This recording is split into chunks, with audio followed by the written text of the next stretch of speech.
We welcome you to another Sunday School lesson. Sunday School is a blessing and gift from God. In our society today, it is common for people to lack healthy friendships. With the rise of social media and globalization, the average person working multiple jobs and time spent tending to family and home, it is even more likely that people lack supportive friends with whom they can spend time. Psychologists stated many times that one of the biggest health threats of our current era is isolation. This reality calls us as Christians to re-examine the lesson from David and Jonathan, and take seriously the need for positive friendships. Jesus taught his disciples that friendship was one of the deepest relationships they could have with him. How can we as Christians seek to be friendly, build friendships, and maintain them? With many people in our communities seeing relationships built only on necessity, power, pleasure, or convenience, it is important that we as believers build friendships that protect one another, consider others before ourselves, and demonstrate God's love. Today we will examine David and Jonathan's relationships to commit to honesty and loyalty in the sight of God. Verse 1 of 1 Samuel 18 says, "After David had finished talking with Saul, Jonathan became one in spirit with David, and he loved him as himself." Saul summoned David to his court after he killed Goliath. What David had done thrilled and amazed the king that he wanted to know more about him, his family background. David gave the history of his family and further explained what happened and how his faith in the Lord helped accomplish what he did to the audience present. Among those present at this briefing is King Saul's first son, Jonathan, who logically was to be the heir to his father's throne.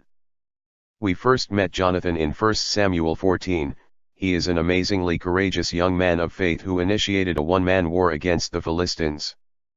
David and Jonathan were similar in many ways. They were about the same age.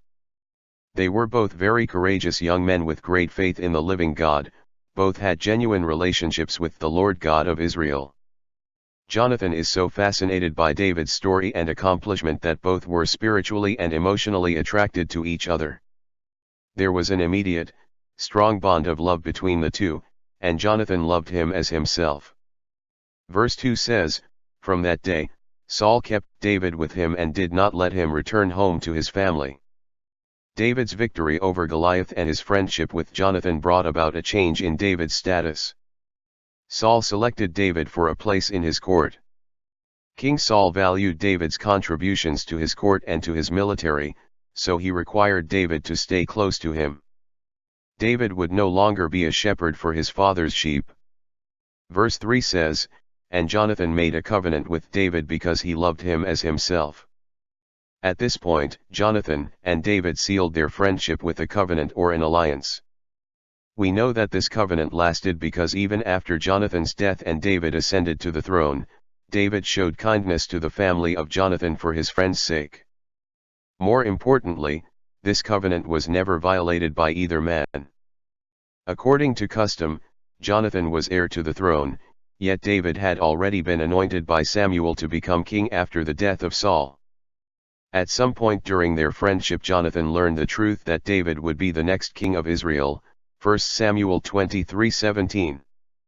If Jonathan had been like most people, he would have seen David as a threat, but he saw him as a friend. What a friendship! Verse 4 says, "Jonathan took off the robe he was wearing and gave it to David, along with his tunic, and even his sword, his bow, and his belt." Jonathan took the lead in the friendship. Even though David would become king, at this time he was still only a member of Saul's court. Jonathan testified his love to David and sealed the covenant between them with a generous present. Jonathan took off his royal robe and gave it to David to wear in place of his normal shepherd clothing. Being given a set of royal clothing to wear was a sign of great honor, Esther 6:6-8. Jonathan also gave David his armor or weapons of war, which included his sword, his bow and his belt. Instead of his staff and slingshot, David now had a sword and a bow, and instead of his shepherd's strap around his waist, he now had a belt. The weapons Jonathan gave David accorded him a hero status, and also showed a profound respect on Jonathan's part. Verse 5 says, "Whatever mission Saul sent him on, David was so successful that Saul gave him a high rank in the army. This pleased all the troops, and Saul's officers as well. David now lives in the royal palace. He fully submits to Saul and obediently serves him. He acts with wisdom in whatever work assigned to him.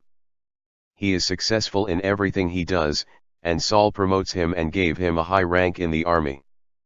It appears this means he was put in charge over a section of the army, because Abner was still the commander of the army.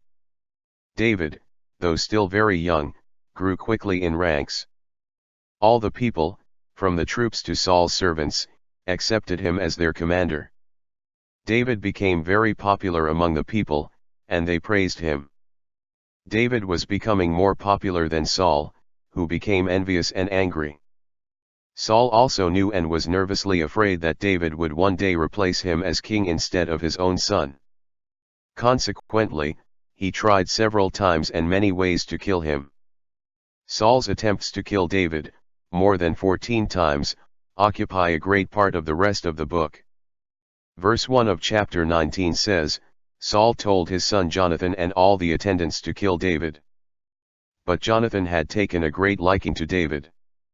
One would think that since Saul had determined that the Lord was with David, he would leave him alone. But again, pride raised its ugly head and Saul became even angrier with David. He was so angry that he told Jonathan his son, and to all his servants, that they should kill David. Saul wanted David dead so badly that he even ordered Jonathan his son, and David's beloved friend to take part in a plot to kill David. Verse 2 says, and warned him, my father Saul is looking for a chance to kill you. Be on your guard tomorrow morning, go into hiding and stay there. Jonathan's immediate response to his father's orders was to warn David of the danger he faced. Jonathan told David to go to a secret place that only he and David knew about, and hide there until the morning.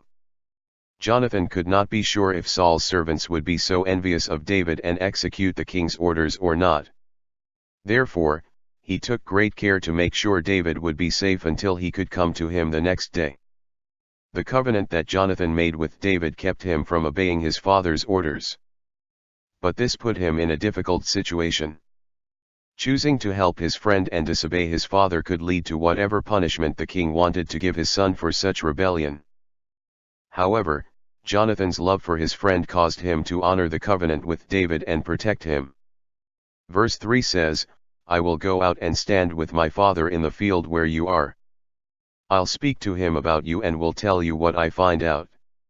Jonathan told David that while he was hiding, Jonathan would ask his father to go with him into the part of the field near where David would be hiding, and while there he will talk to his father about David. Then he would tell David everything he could find out. The location of the hiding place would make it easy for the two friends to confer if the result of Jonathan's conversation with Saul didn't turn out well. Verse 4 says, Jonathan spoke well of David to Saul his father and said to him, let not the king do wrong to his servant David, he has not wronged you, and what he has done has benefited you greatly. The next morning as Jonathan and Saul walked in the field, Jonathan began speaking on behalf of David, saying to his father, let not the king do wrong to his servant David. He didn't want his father to do anything that he might later regret. Jonathan then gave two reasons why Saul should not sin against David. First, he said, because he has not wronged you. If Saul was in his right mind, he would have acknowledged the truth of that statement. David had given absolute obedience to his king and had done nothing to take away from Saul's rightful position. No doubt Jonathan was well aware of the fact that if his father harmed David, who was not guilty of anything, he would eventually bring harm to himself. So, Jonathan showed that he was not only concerned about David's welfare, but he was also concerned about the welfare of his father. Second, Jonathan said David's service had only been good toward the king. Everybody knows that David was a great asset to Saul. Saul would be making a great mistake to harm David. Verse 5 says, he took his life in his hands when he killed the Philistine. The Lord won a great victory for all Israel, and you saw it and were glad. Why then would you do wrong to an innocent man like David by killing him for no reason? Jonathan did mention one of David's good works towards Saul in particular, the slaying of Goliath. Jonathan was emphasizing that David's conduct towards Saul didn't have any malicious intent toward the king at all. In fact, David's actions had been useful to the king, for David had risked his life for the benefit of the king and the nation when he slew the Philistine, Goliath. As a result of that victory, Jonathan also declared that the Lord, not David, brought about Israel's deliverance from the Philistines at that time. Yes, the risk was David's, but the victory belonged to the Lord. Then Jonathan reminded his father that he himself witnessed David slaying Goliath and he even rejoiced over it. Jonathan ended his conversation by asking Saul, since David had been guilty of nothing except serving Saul well, how could he do harm to an innocent man and kill him without a good reason? Verse 6 says, Saul listened to Jonathan and took this oath, as surely as the Lord lives, David will not be put to death. By this time, Saul's overall condition had gotten worse, but he was not beyond the reach of reason. In this instance, we know that Jonathan's words made an impression on his father, because we are told that Saul listened to what Jonathan said about him wanting to kill David for no reason. The king realized that his son had spoken the truth and took an oath that he would not kill David. Verse 7 says, So Jonathan called David and told him the whole conversation. He brought him to Saul, and David was with Saul as before. After the conversation with his father ended and he was alone, Jonathan called David, and Jonathan shared with him everything that he and his father had discussed. Then Jonathan brought David to Saul, and David was once again welcomed in Saul's presence as before. The king restored David's position in his court. No doubt, both David and Jonathan were hoping that the storm was now over and going forward the king would stay in his right mind. Unfortunately, this truce only lasted until David's next recorded victory over the Philistines, when once again the evil spirit from the Lord was upon Saul and he tried to kill David again. Key verse. Jonathan became one in spirit with David, and he loved him as himself. 1 Samuel 18:1. The key to David and Jonathan's friendship can be found in the fact that they were both men of valor. To better understand this, we should consider a little-known incident in Jonathan's life. On this particular occasion, it appears that the Israelites must have been running from the Philistines. Jonathan was determined to go against the Philistine on his own. With the help of his armor-bearer, Jonathan killed 20 Philistines, 1 Samuel 14:13-14. His bravery led the way to an Israelite victory and certainly must stand on equal ground with David's victory over Goliath. So, Jonathan could identify with David's going out alone against Goliath when no one else would accept the challenge. Their dispositions and counsels made their spirits unite so easily, so quickly, and so closely, that they seemed as one soul in two bodies. The experiences of both men no doubt increased the level of friendship they developed. Thought to remember: honoring covenants, commitments, and contracts honors the Lord. Though we live in a world where keeping promises is often disregarded, the Lord expects us to keep promises and blesses those who are willing to make and keep covenants. Some of the promises, contracts, and commitments we make are related to covenants. What promises are made between two individuals when they get married? What blessings can come to them when they keep these promises? Who is affected when covenants are not kept? In what ways are the covenants we make with God different from agreements we make with each other? God expects us to honor both. Our lesson next week is entitled, A Mother-Daughter Covenant. Our biblical reference is Ruth 1:6, 11, 14, 18. We are truly glad you spent time to learn this week's lesson with us. We hope you are blessed and may share these with somebody else. We wish you can join us at the Cubao Church of Christ soon. Our congregation is a place to discover faith, find new friends, grow closer relationship with Christ and serve with each other's gifts. Thank you very much, have a great week, and God bless you always, dear brothers and sisters.